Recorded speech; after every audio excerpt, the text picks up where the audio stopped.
Hi, Lauren. Thank you for your work this week. I just wanted to say that over the last several weeks, I've really enjoyed reading your work and just feeling you revel in the joy of writing poetry. It's just become clearer and clearer to me that this is something you really love, and I think that that passion shows in your work. So just wanted to mention that.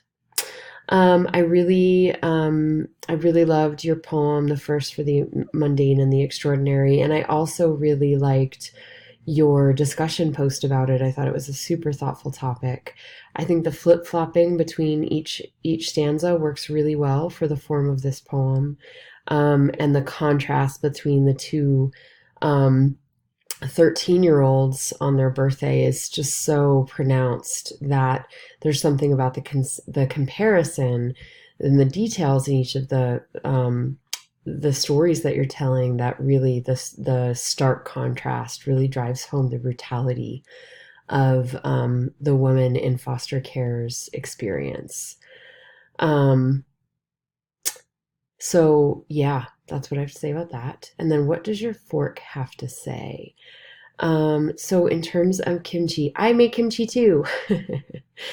And I love it. And I guess, so I didn't automatically recognize this as kimchi just because I think there's a lot of traditional Asian foods that have cabbage and ginger, right? Nori flakes. And vinegar and salt. So it wasn't clear to me necessarily that this was kimchi because of those ingredients.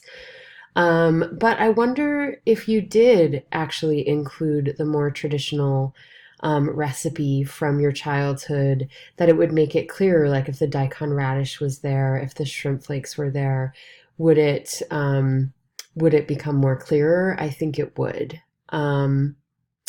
So even though you were writing about this particular experience, I think you can draw from the experiences of your childhood to enhance this poem for sure.